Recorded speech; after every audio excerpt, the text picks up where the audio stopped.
Hi, everybody. Miss Becky here from the Upper Merion Township Library, and I'm coming to share another book talk with you today. So we're going to talk about some good children's books for the elementary and middle grade levels, some recommendations of things that you can look into while you have some free time to do some reading right now. So I'm going to introduce a couple of books that I recommend, and then I'm going to also talk a little bit about using our online resources to get ebooks and audiobooks. So hopefully you're tuning in and find some good, interesting recommendations today. All right. So the first book that I'm going to mention is called The Great Trouble, and it has a subtitle, A Mystery of London, the Blue Death, and a Boy Called Eel. And it's by Deborah Hopkinson. So let me just read the description for you first. Eel has troubles of his own. As an orphan and a mudlark, he spends his days in the filthy River Thames, searching for bits of things to sell. He's being hunted by Fish-Eye Bill Tyler, and a nastier man never walked the streets of London. And he's got a secret that costs him 4 precious shillings a week to keep safe. But even for Eel, things aren't so bad until that fateful August day in 1854, the day the Great Trouble begins. Mr. Griggs the tailor is the first to get sick, and soon it's clear that the deadly cholera, the Blue Death, has come to Broad Street. Everyone believes that cholera is spread through poisonous air. But one man, Dr. John Snow, has a different theory. It's up to Eel and his best friend Florrie to help the doctor prove it, before the entire neighborhood is wiped out. Part medical mystery, part survival story, and part Dickensian adventure. So this book I like to recommend because it's something that is pretty different than a lot of other books out there. It's a great title for middle school aged readers, especially those that are maybe looking for something different, kind of more of an adventure type story, little bit of a mystery as well. But it's something besides all of we see a lot of fantasy books, we see a lot of like realistic fiction and school stories. So this is obviously a historical fiction novel, but it takes place from the point of view of a young boy. So it's kind of interesting and hopefully appealing to younger readers, and also a historical time period that you don't see much written about. We see a lot of, World War II historical fiction and Civil War historical fiction, but this time period in England in 1854 is not something that you hear very much about. So it's a great opportunity to also learn something. So if you have anybody who's interested in history or anything like that, very interesting book. And Deborah Hopkinson has wrote a number of other really good titles, both historical fiction and nonfiction. She wrote a really great book about the Titanic and detailing the different people and the lives of those that were on the Titanic. It's a really great read. I can't quite remember the exact title off the top of my head, but if you search for Deborah Hopkinson and Titanic, you'll definitely find that book. And she's got other stuff too. So she's got some really great historical type stuff if you have anybody who's interested in that. My next book, I'm moving on to a classic. Maybe a lot of people have read this, but if you haven't, here we have Charlotte's Web by E.B. White. And this is one of those books that everybody should probably read at some point if they, are a reader and enjoy books and an appreciation for just good children's books. It's also a feel-good story even to read as an adult. If you want to give this one a reread right now, maybe take you back to your childhood, get away from all the troubles going on today, Charlotte's Web is a fun one. So just in case there's any kids out there who don't know it, here's the description. This is the story of a little girl named Fern who loved a little pig named Wilbur, and of Wilbur's dear friend Charlotte A. Savatica, a beautiful large gray spider who lived with Wilbur in the barn. With the help of Templeton, the rat who never did anything for anybody unless there was something in it for him, and by a wonderfully clever plan of her own, Charlotte saved the life of Wilbur, who by this time had grown up to be quite a pig. So super fun, kind of cute concept. The friendship between a pig and a spider, not what you would expect, but their relationship is super sweet. The whole story is just a wonderful book, and you may be familiar with E.B. White from other popular classic children's books as well. Of course, he also wrote Stuart Little, if you've read any of those books, or maybe you've seen movie versions of some of these things, but you haven't read the books yet. So now's a good time to go back, especially if you've seen a movie and you really enjoyed it, and you want to go back and read the book.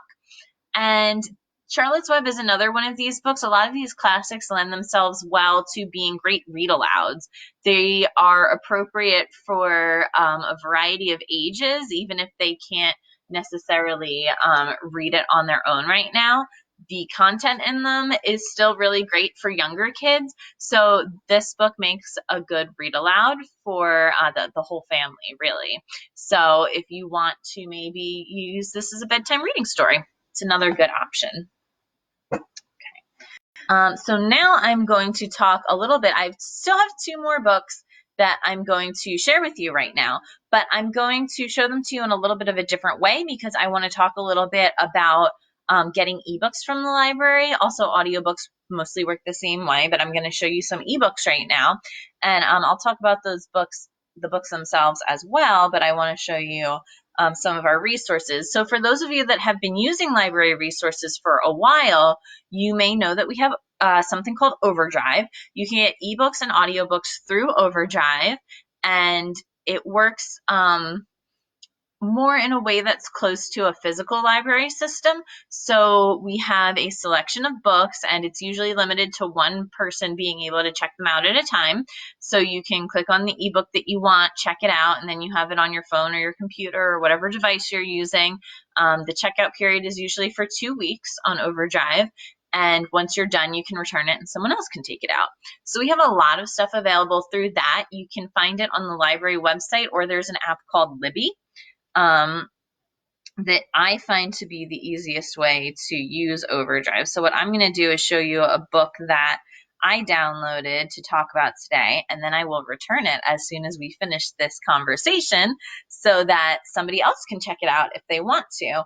But what I wanted to show you is after I went on Libby and downloaded the book, you can see here, this one is called Babysitter's Little Sister by Anne M. Martin. So for those of you that have read the Babysitters Club books, whether it was back when they were first published for maybe some parents out there, or a lot of kids are getting into the graphic novel versions of these books, they have, I want to say it's up to like 8 graphic novels of the Babysitters Club books, and now they've just started doing the Babysitter's Little Sister. So this is a good graphic novel option if you are if you have somebody that's a little bit younger. Karen, the little sister, is I think 7 years old in the book.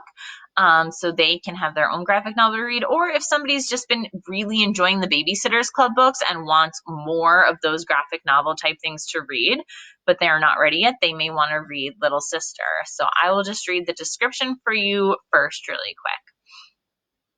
Here's what this first one is about. The first one in the series is called Karen's Witch. Karen Brewer lives next door to Mrs. Porter, who wears long robes and has wild gray hair.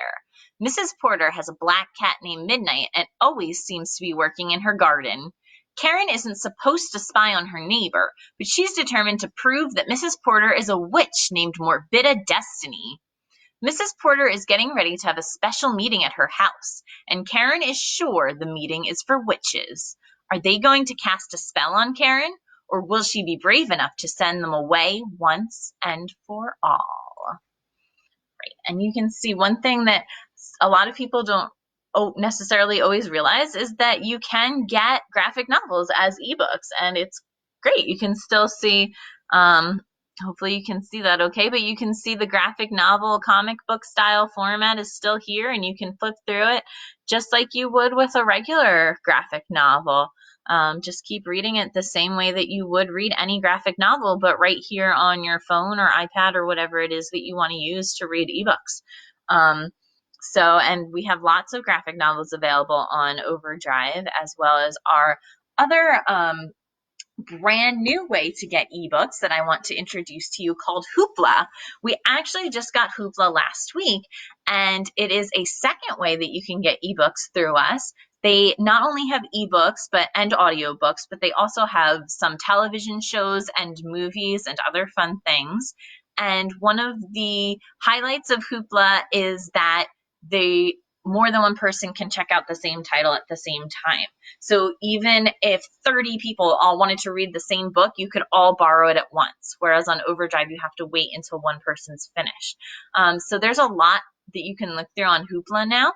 If you go to the library website or our Facebook page, we have a little more information about accessing Hoopla. You just need your library card number to sign up. You have to be from Upper Merion Township to use it. The only other major restriction on it right now is that you can only borrow 4 items per month. Then the next month you reset, you can get 4 more. But right now you are limited to 4 items. But there are a lot of really popular titles on there, a lot of stuff people might want to read. They also have an app named Hoopla that you can pull up. And so I have the app up right here, and the next book that I want to talk about, which is Artemis, Fowl.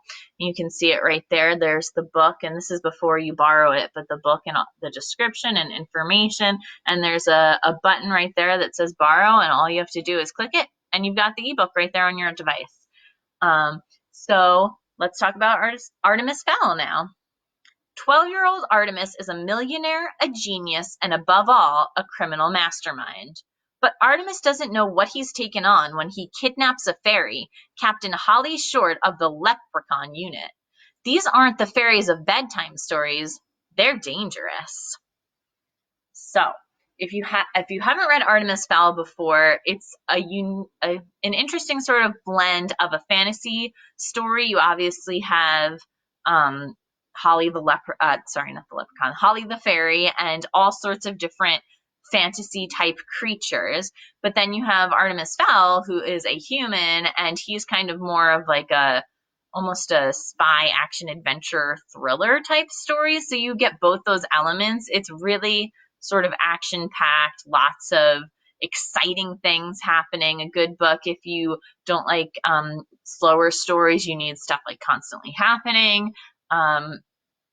Interesting and good for that. Something else, Disney is actually making a movie of Artemis Fowl, so if you have any interest in it, maybe you want to read the book first and then see what the movie's like when it comes out. The movie was originally going to be released to the movie theaters, but because of everything going on, they announced that they're going to release it directly to Disney Plus on June 12th.